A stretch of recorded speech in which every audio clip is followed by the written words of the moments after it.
جی ناظرین، تو مشکل کی ایپیسوڈ 41 میں آپ دیکھیں گے جیسے کہ آپ جانتے ہیں کہ اسفد اس دنیا سے چلا گیا ہے۔ اسفد کے جانے کے غم میں اس کے والدین اور اس کے گھر والے نڈھال ہیں، سبھی دکھ کا شکار ہیں، بہت زیادہ پریشان ہیں۔ اسفد کے والد نے خود کو کمرے میں بند کر لیا ہے، ان سے جوان اولاد کی موت کا دکھ برداشت نہیں ہو رہا ہے۔ اسفد کی والدہ کا بھی برا حال ہے۔ دوسری طرف فراز سب کو سنبھالنے میں مصروف ہے، اس کے کاندھوں پہ بہت زیادہ ذمہ داری آ گئی ہے۔ اس کی ماں اس کے سینے سے لگ لگ کے روتی ہے اور اس کو کہتی ہے کہ فراز مجھے چھوڑ کر مت جانا، اسفد تو مجھے چھوڑ کر چلا گیا ہے۔ فراز اپنی ماں سے وعدہ کرتا ہے کہ ماں میں آپ کو چھوڑ کر نہیں جاؤں گا۔ اس کی ماں کہتی ہے کہ تم اسفد کو معاف کر دو، اسفد سے اگر تمہارے ساتھ کوئی غلطی یا کوتاہی ہو گئی ہے تو تم پلیز اس کو معاف کر دو۔ جو لوگ اس دنیا سے چلے جاتے ہیں ان کی باتوں کو دلوں میں نہیں رکھتے۔ فراز کہتا ہے کہ امی آپ نے یہ کیسے سوچ لیا، وہ میرے بڑے بھائی تھے اور ہیں، میرے دل میں ان کے لیے ہمیشہ جگہ رہے گی۔ پھر بھی اگر آپ کہتی ہیں کہ میں آپ کے کہنے سے ایک دفعہ یہ کہہ دوں کہ میں نے ان کو معاف کیا تو چلو میں کہہ دیتا ہوں میں نے ان کو معاف کیا۔ دوسری طرف حریم سب کے سامنے تو بہت اداکاریاں کر رہی ہے کہ اسے اسفد کی موت کا بہت زیادہ دکھ ہے اور وہ بہت زیادہ صدمے میں ہے، لیکن وہ ایک مکار لڑکی ہے، اسے اسفد کی موت کا بالکل بھی دکھ نہیں ہے، بلکہ وہ بہت زیادہ خوش ہے کہ اس کے راستے کا کانٹا جو ہے وہ خود بخود ہی ہٹ گیا ہے۔ وہ بہت خوش ہے کہ قدرت اس کا ساتھ دے رہی ہے اور اب اس کو فراز کو حاصل کرنے میں کوئی مشکل پیش نہیں آئے گی، لیکن وہ یہ نہیں جانتی ہے کہ سمین کے ساتھ اب اس کی جنگ شروع ہو چکی ہے۔ سمین بھی فراز کو اس کا ہونے نہیں دے گی، وہ اپنی سازشوں اور مکاریوں میں مصروف ہے۔ وہ عارف کو بھی فون کرتی ہے اور اس کو کہتی ہے کہ کوئی اور نیا پلان بناؤ، سمین تو اس گھر میں واپس آ گئی ہے، بہت ہی ڈھیٹ لڑکی ہے، میری اتنی کوشش کے باوجود بھی وہ یہ گھر چھوڑ کر نہیں گئی ہے۔ تو عارف اس کو کہتا ہے کہ کیا فراز نے اس ساری سازش کے بعد اس کو اپنا لیا ہے؟ تو حریم کہتی ہے نہیں، اس نے تو نہیں اپنایا، ایسی تو کوئی بات نہیں ہے، لیکن سمین خود ہی بہت ڈھیٹ ہے، وہ اس گھر کو چھوڑ کے جانا ہی نہیں چاہتی۔ تم ایسا کرو، اس کے خلاف کوئی دوسری سازش تیار کرو۔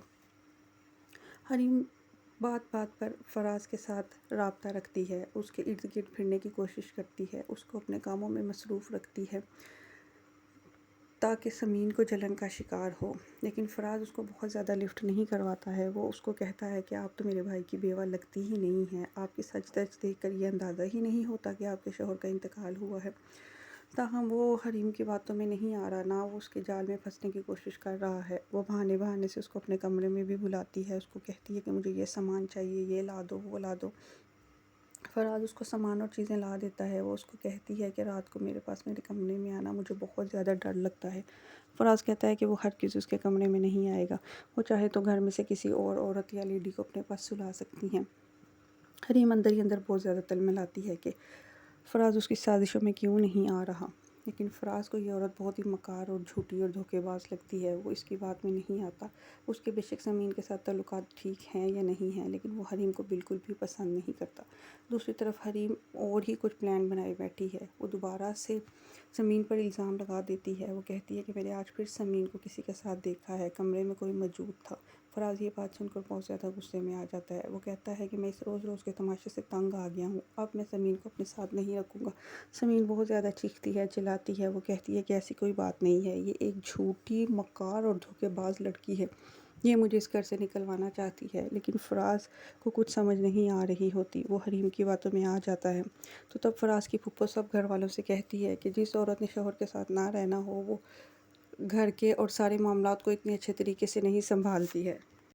فراز کی پھپھو کہتی ہیں کہ سمین ایک بہت ہی اچھی اور نیک سیرت لڑکی ہے، مجھے نہیں لگتا وہ ایسی ہے، تمہاری حریم جو ہے وہ اس پر الزام لگانے کی کوشش کر رہی ہے، وہ لڑکی دن رات سب کی خدمت کرتی ہے، اس گھر کو اپنا سمجھے ہوئے ہے، تو تم لوگ اس بڑی بہو کی باتوں میں کیوں آتے ہو؟ وہ اپنے بھائی بھابھی کو بہت زیادہ سمجھاتی ہے، وہ کہتی ہے کہ مجھے لگتا ہے حریم کی کوئی چال ہے، کوئی مکاری ہے۔ اس کے گھر والے اپنی بہن کی بات سن کر یہ سوچنے پر مجبور ہو جاتے ہیں۔ فراز کے والد حریم کو بلاتے ہیں، اس کو کہتے ہیں کہ تم نے کسی کو دیکھا تھا کمرے میں تو بتاؤ۔ وہ کہتی ہاں میں نے کوئی سایہ سا کمرے میں دیکھا تھا۔ تو فراز کے والد کہتے ہیں کہ ٹھیک ہے، ہم ابھی CCTV فوٹیج میں یہ سارا کچھ دیکھ لیں گے، کون گھر میں آیا تھا اور کون گھر سے گیا تھا، ساری بات عیاں ہو جائے گی، دودھ کا دودھ اور پانی کا پانی ہو جائے گا۔ یہ بات سن کے حریم تھوڑی سی گھبرا جاتی ہے کیونکہ اس نے تو جھوٹ بولا ہوا ہوتا ہے، وہاں تو کوئی موجود ہی نہیں ہوتا، تو وہ تھوڑا سا گڑبڑا جاتی ہے کہ اس معاملے کو وہ کس طرح سنبھالے، لیکن ایسا لگتا ہے ناظرین کہ اب اس کی مکاریاں اور عیاشیاں ظاہر ہونا شروع ہو گئی ہیں۔ اب ایسا لگتا ہے کہ سمین کہ حریم کی سازش جو ہے وہ سب کے سامنے بے نقاب ہو جائے گی۔